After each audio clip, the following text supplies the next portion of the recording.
사람이 앞으로 넘어지면 뭐라고 그래요? 엎어졌다 그러고 뒤로 넘어지면 자빠졌다 그러잖아요. 재수가 없는 사람은 뭐 해도 안 되는 사람은 뒤로 넘어져도 자빠져도 코가 깨진다 그런 말이 있잖아요.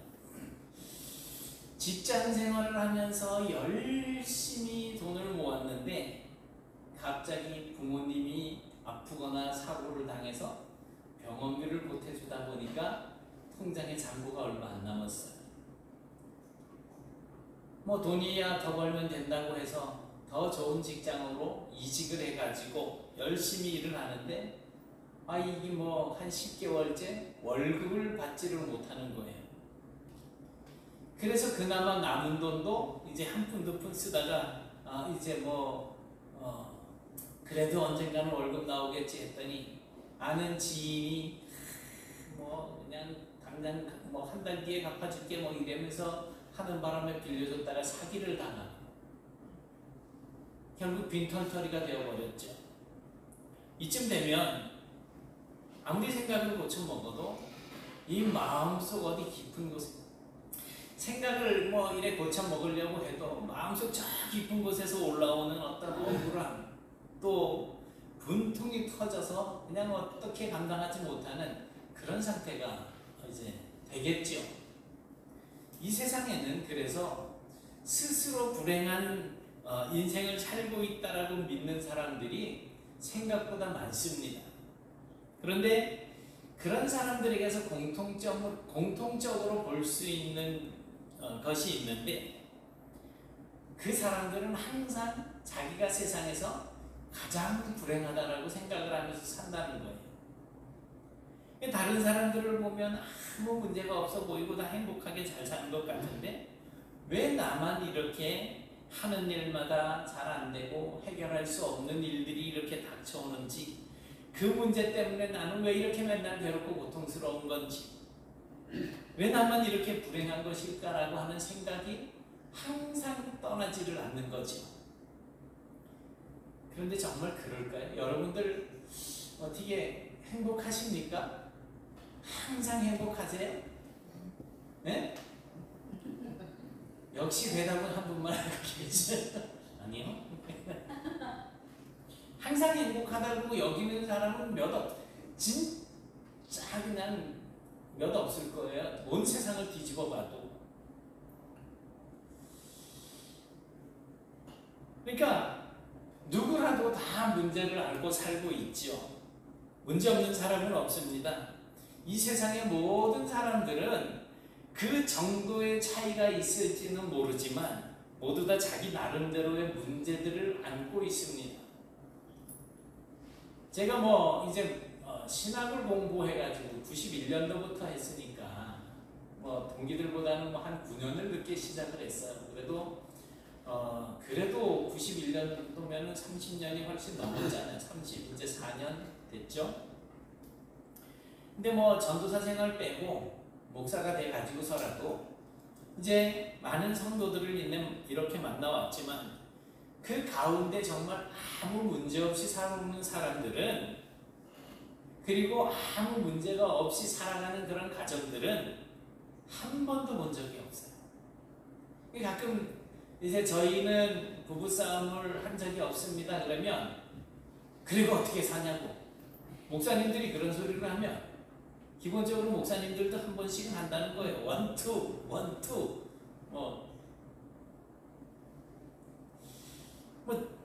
우리 노회 내에도 어느 목사님 공황장애로 교회를 사역하다 말고 그냥 혼자 그냥 훅 떠난 그런 분도 계셔요.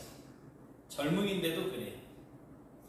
뭐 이런 공황장애나 또 뭐 죄송스러운 말씀이긴 하지만 암 때문에 힘들어하는 분들이 어째 그래 많이 우리 주보에도 기도 제목으로 올려놨는데 다른 교회 사모님들이 3분이 이 유방암으로 인하여서 치료를 받고 계셔요. 우리 교회 지금 이 자리도 집사님 계시지만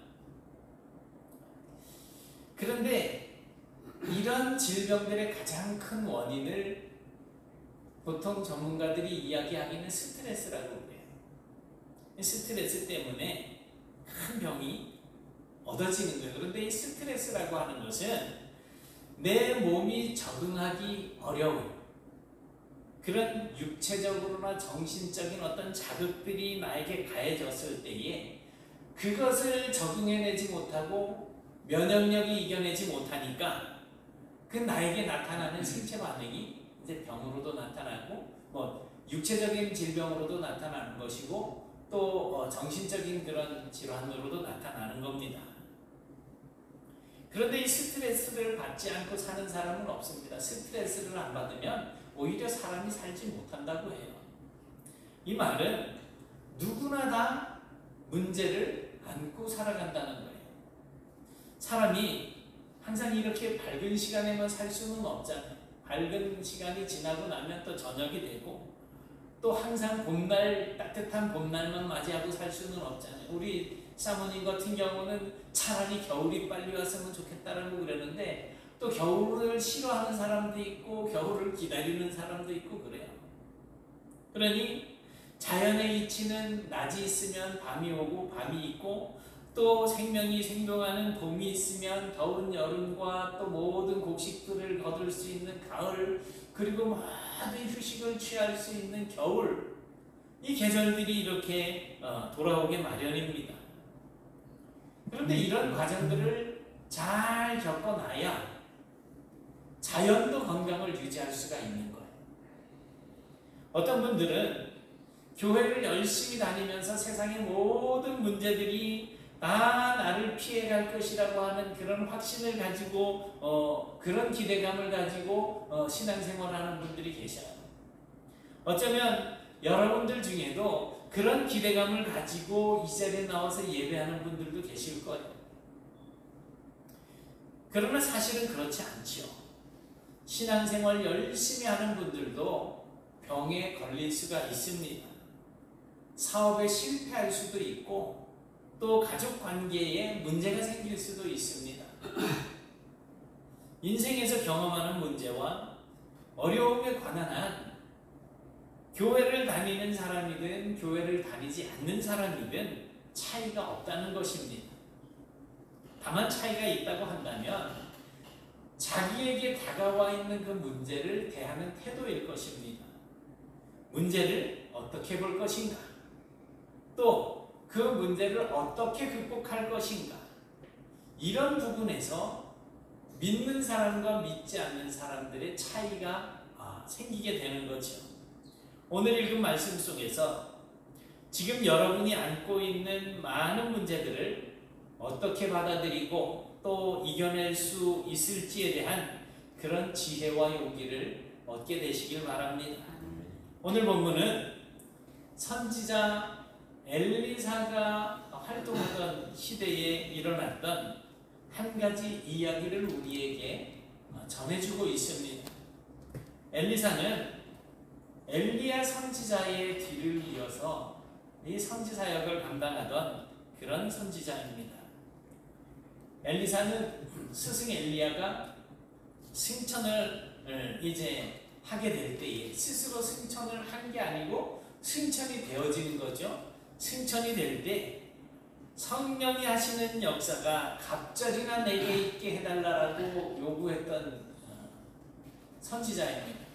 이게 성령이 하시는 역사가 갑절이나 내게 있게 해달라고 하니까 처음 듣는 듯한 표정이잖아요. 우리는 보통 어떻게 알고 있어요? 갑절의 영감을 나에게 달라고 그렇게 요구를 했죠, 엘리사가. 갑절의 영감을 달라고 이렇게 요구를 한 것으로 아주 유명한 선지자가 바로 엘리사입니다. 그리고 실제로 엘리사는 스승인 엘리야보다 훨씬 더 많은 능력을 행하는 그런 선지자가 되었습니다. 그 당시에 이스라엘을 다스리던 왕이 여호람인데 북쪽의 아람 나라의 왕이 이스라엘을 침략하려고 호시탐탐 기회를 노리고 있었습니다. 그런데 이 아람 왕이 아무리 비밀리에 자기들끼리 계획을 세우고 작전을 짜서 이제 공격을 하려고 하면 어느새 이스라엘 사람들이 자기들의 그 작전을 다 알고 그 전쟁에 대비를 해놓는 겁니다. 그래서 번번이 침략하는데 공격하는데 실패를 경험하게 되죠. 그래서 도대체 이게 어떻게 된 일인지 수소문을 해서 알아보니까 이스라엘에 엘리사라고 하는 선지자가 하나님께 계시를 받는 거예요. 그리고 엘리사가 받은 그 계시를 이제 이 여호람 왕에게 알려줘서 전쟁을 방비하게 하는 거죠. 그래서 이번에 아람 왕은 작전을 바꾸었어요. 야, 우리가 저 엘리사를 먼저 제거해야 되겠다. 그래서 엘리사가 머물고 있는 도단이라고 하는 그 성으로 군사들을 보내서 성을 완전히 포위해 버렸습니다. 엘리사에게 누가 봐도 이거는 큰 위기예요. 그 많은 군인들이 자기가 살고 있는 성을 겹겹이 에워쌌어요. 이제는 뭐 먹을 거를 뭐 구하러 가려 그래도 애를 먹을 거 아니에요. 시간이 지나면 굶어 죽을 수밖에 없을 거고, 저들이 공격해 오면 언제 그냥 목숨을 잃게 될지도 모르는 그런 위기가 닥쳐온 겁니다. 여러분, 이렇게 아무리 믿음이 좋다고 해도 성령이 하시는 역사가 갑절이나 되는 그러한 엘리사에게도 문제가 그냥 지나가지는 않더라는 겁니다. 이처럼 문제는 누구에게나 다가옵니다. 어떤 이에게는 그것이 인생의 겨울처럼 느껴지게 될 것이고, 어떤 이에게는 그것이 꺼지지 않는 불구덩이 같은 그러한 고통으로 느껴질 수도 있을 것입니다. 어떤 경우에는 오늘 엘리사처럼 하나님을 믿기 때문에 도저히 피할 수 없을 것만 같은 그 더 어려운 문제에 직면하게 되기도 합니다. 지금 엘리사에게는 아람 군대의 침공이라고 하는 아주 어려운 문제가 나타났지만, 오늘날을 살아가는 우리에게는 때로는 경제적으로, 때로는 건강의 문제로, 때로는 이웃의 이 인간관계의 문제로, 또는 자녀들의 문제이거나 아니면 내가 먹고 살아가는 이 생업의 문제로 우리에게 이렇게 위협적인 문제로 다가올 수도 있습니다. 중요한 것은 왜 그런 문제가 생겼는가 하는 것이 아니라, 지금 우리에게 다가온, 나에게 닥쳐온 이 문제를 내가 어떻게 극복할 것인가. 그래서 어떤 문제를 내가 만나게 되었을 때 그 사람이 어떻게 반응하는가를 보게 된다면 그 믿음이, 그 사람의 그 믿음이 어떠한지를 우리가 알 수가 있게 되는 것입니다. 별 문제 없이 편안하게 지낼 때는 그 사람이 어떤 믿음을 가지고 있는지를 잘 알기가 쉽지 않습니다. 그냥 다 비슷해 보이죠. 여기 계신 분들이 누가 신앙이 더 좋다라고 이렇게 말하기 쉽지 않을 정도로 다 비슷비슷해 보입니다. 그러나 정말 어렵고 힘든 일을 만나게 되면 그 사람이 가지고 있는 문제가, 이 믿음이 진짜인지 가짜인지가 드러나게 됩니다. 그래서 때로는 하나님의 시험이 필요합니다.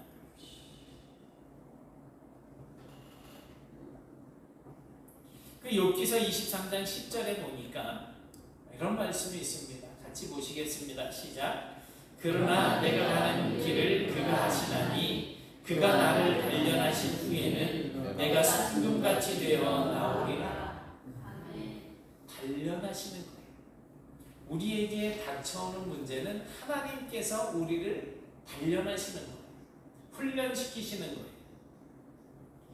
그 마음을 가지고 문제를 바라보면 되는 거죠.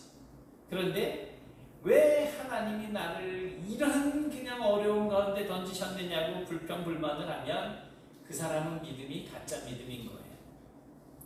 엘리사의 사환, 이 사환은 이제 심부름하는 사람을 이야기하는데, 말하자면 이제 엘리사의 시중을 드는 사람이죠.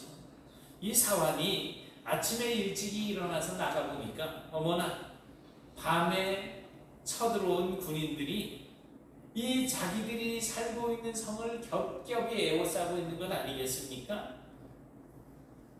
그래서 그 사환이 조급하게 엘리사에게 달려와서 보고를 합니다. 아, 내 주여, 우리가 어찌하니까. 이제 뭐 생략이 되었지만 저 아람 군대가 우리 성을 겹겹이 둘러싸고 있습니다. 제가 뭐 잠깐 나가보려고 했다 깜짝 놀래서 선생님께 나가봤습니다. 뭐 이런 말 아니겠어요? 내 주여, 우리가 어찌하리까. 이 말은 선생님, 이제 우리 죽었습니다. 다 그냥 망하게 생겼습니다. 뭐 이런 절망적인 말 아니겠습니까? 방법이 없다는 얘기잖아요. 왜 그랬을까요?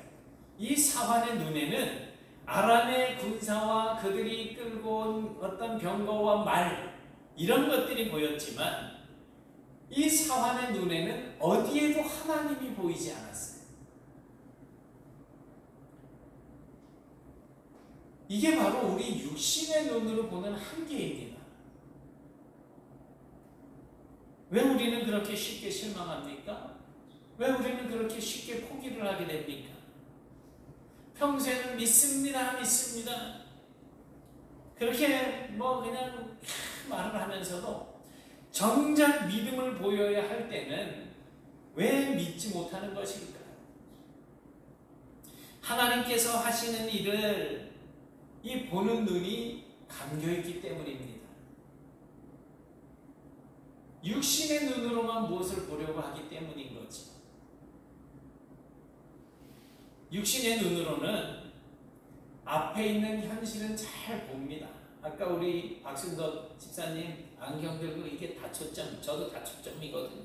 요래면 멀리 게 잘 보이고, 이래면은 멀리 게 흐리고, 밑에 게 잘 보여요.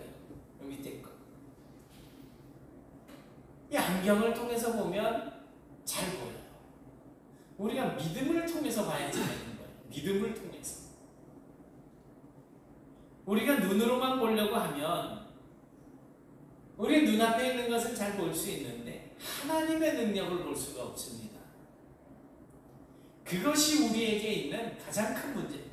아람 군대가 쳐들어와서 우리를 겹겹이 에워싸고 있는 것이 문제가 아니고, 암이 걸려서 정말 피부가 짓무르고 막 상처 때문에 힘들고 고통스러운 그것이 문제가 아니고, 우리가 하나님께서 일하시는 것을 보지 못하는 게 문제라는 거예요. 엘리사가 그래서 사환에게 말합니다. 두려워하지 말아라. 우리와 함께한 자가 그들보다 훨씬 많다. 지금 엘리사의 눈에는 그게 보이는 거예요. 이 사환이 가만히 들어보니까 이게 무슨 뚱딴지 같은 소리입니까? 아무리 눈을 비비고 봐도 사방팔방에 깔린 것이 아람의 군사들 뿐이지 않습니까? 그런데 엘리사는 계속해서 기도합니다. 여호와여, 원하건대 그의 눈을 열어서 보게 하옵소서. 그의 눈을 열어서 보게 하옵소서. 아니, 군대가 쳐들어와가지고 코앞에 밀려 다쳐가지고 이제는 진짜 성 바깥으로 나갈 수가 없는 이런 상황이 되었는데 눈을 열어서 보게 해달래. 제가 지지난주에 우리 서울에 송인회 식구들이 내려왔었잖아요. 그래서 이제 뭐 저희 둘, 셋, 그 식구 셋 해가지고 교회 봉고차를 끌고 이제 이렇게 다니다가 어디 이렇게 이제 가다가 분명히 중간에 신호등이 있는 걸 제가 알고 있어요. 근데 그 신호등을 지나가는 거예요. 목사님, 빨간불. 브레이크를 팍 밟았더니 뒤에서 타고 있던 3명의 여자들이 큰 소리를 지르고 놀랬다는 거죠. 그 브레이크에. 제가 이제 이영호 집사님이 목사님 저 신호등 그러길래 그 브레이크를 꽉 밟는 바람에 신호를 위반하고 지나갈 뻔한 것을 면했습니다. 여러분, 눈을 뜨고 있다고 다 뜨고 있는 게 아니에요. 다 보이는 것이 아닙니다. 우리가 살다 보면 이렇게 보면서도 보지 못하는 일들이 얼마나 많은지 몰라요. 특히 사고가 날 때 보면 왜 여자들 한문철 변호사가 진행하는 블랙박스 리뷰 그거를 보면 그 왜 무단횡단을 하다가 지나가는 차 팍 받쳐가지고 막 날아가고 넘어지고 그러잖아요. 그게 왜 그러는지 아세요? 안 보여서 그래요. 안 보여서. 그냥 자기가 갈 길만 보다 보니까 안 보여요. 그리고 봐도 차가 오는 게 안 보일 때가 있어요. 사고가 나려면 그렇더라고요.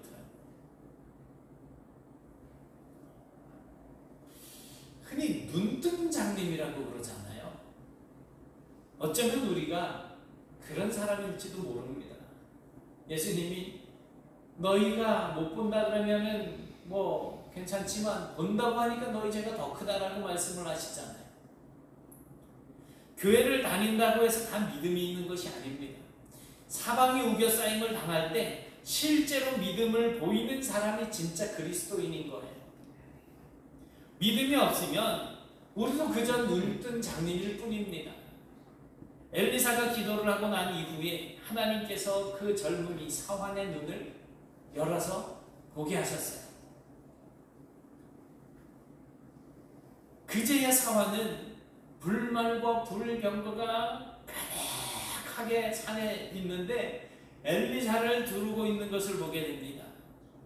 이제 엘리사가 또 기도를 합니다.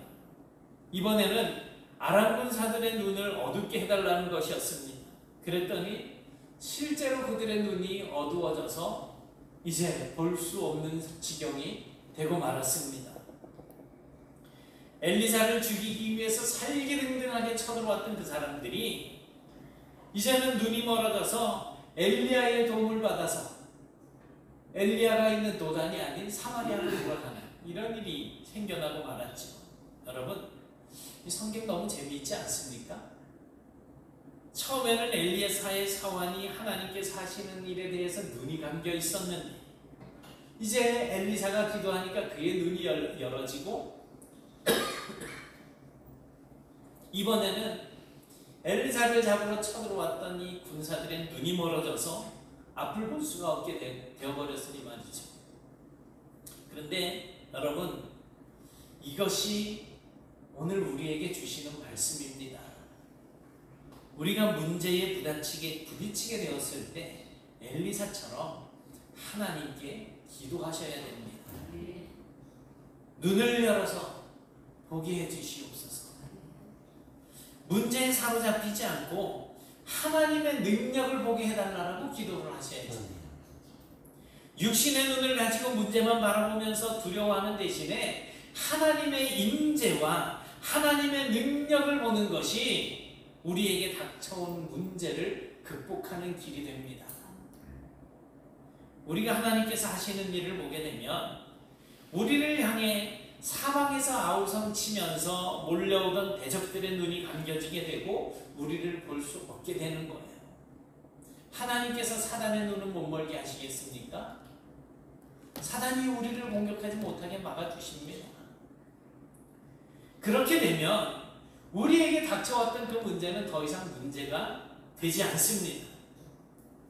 그 문제가 우리가 눈을 열어서 하나님을 볼 수 있게 그렇게 만들어 버리셔서 더 이상 우리는 그 문제를 두려워하지 않을 수가 있게 되는 거예요. 그리고 그 문제는 더 이상 우리를 볼 수가 없는 그런 상태가 되어져서 이제 우리의 두려움의 대상이 되지 않습니다. 이것이 바로 하나님께서 우리를 구원하시는 방법입니다. 여러분, 지금 혹시 인생의 위기를 경험하고 계십니까? 그 문제가 우리의 인생을 둘러싸고 있어서 어디로도 빠져나갈 수 없을 것 같은 그런 상황입니까?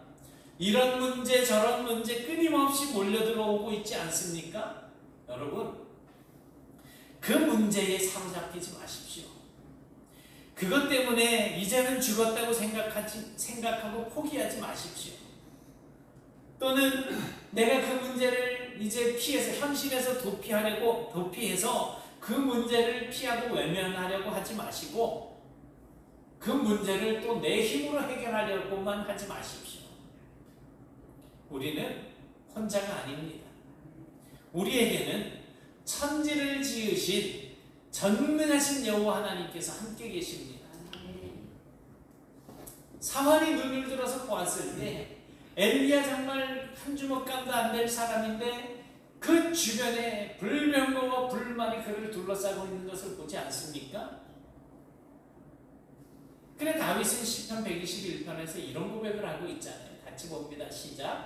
내가 산을 향하여 눈을 들리라. 나의 도움이 어디서 올까? 나의 도움이 천지를 지으신 여호와에게서로다. 아멘. 하나님께서 우리의 도움이 되십니다. 그러니 하나님을 향해서 눈을 드십시오. 내가 산을 향하여 눈을 들리라. 나의 도움이 어디서 올까? 나의 도움이 천지를 지으신 여호와에게서로다. 환경과 조건과 문제에 눈을 고정하지 마시고 눈을 들어서 주님을 바라보십시오. 엘리사의 사환이 눈을 들어 산을 보니까 거기에 불말과 불병거들이 가득 차 있었습니다. 문제를 바라볼 때는 보이지 않았던, 아람의 군대들을 보았을 때는 보이지 않았던 그 도우심이, 하나님의 도우심이, 하나님의 임재하심이 눈을 들어서 보게 되니까 보이더라는 거예요. 여러분, 엘리사가 기도하고 그때 하늘에서 병거와 천군만마가 그렇게 온 것이 아니잖아요. 이미 그곳에 엘리사의 주변을 둘러싸고 있었다는 거예요. 하나님의 도움은 이미 우리에게 다가와 있습니다. 예수 그리스도께서 우리와 함께하고 계시잖아요. 우리의 눈이 어두워서 그것을 보지 못할 뿐이지. 그러나 믿음의 눈을 뜨면, 믿음으로 보게 되면 하나님의 도우심이 보입니다. 바울과 실라는 복음을 전하다가 잡혀서 빌립보 감옥에 갇혀 있으면서도 주님을 찬양하고 기도를 합니다. 지금 억울하게 매맞고 감옥에 착고에 차여서 갇혀있는 상태예요. 그러나 바로 그곳에 하나님이 함께 계시기에 그들은 소리 높여서 하나님께 기도하고 찬양을 합니다. 어떤 일이 벌어졌습니까? 옥이 흔들리고 찬양하고 기도하는 가운데 옥문이 열리고 그들을 묶어놓았던 쇠사슬이 풀리는 놀라운 일들이 벌어졌습니다. 그게 바로 믿음의 능력입니다. 우리 하나님은 그런 분이십니다. 하나님은 우리를 넘어뜨리려고 오는 대적들의 눈을 가려서라도 우리를 도우시고 구원하시는 분이십니다. 이 하나님이 바로 아브라함과 다윗과 엘리사와 사도 바울, 그들이 나의 아버지라고, 나의 하나님이라고 고백하는 분이셨고 바로 그 하나님이 우리의 하나님이십니다. 그런지 이 일에 대하여 우리가 무슨 말을 하리요? 로마서 8장 31절에 보니까 하나님이 우리를 위하시면 누가 우리를 대적하리요? 라고 고백을 하고 있습니다.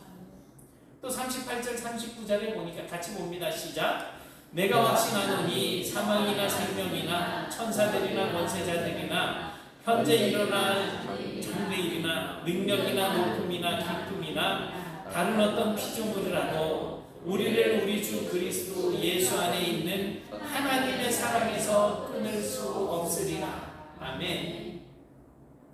오늘 본문에도 사도 바울이 엘리사가 말씀하고 있지 않습니까? 두려워하지 말라. 우리와 함께한 자가 그들과 함께한 자보다 많으니라. 이 믿음의 선배들이 고백한 신앙의 고백을 마음에 새기십시오.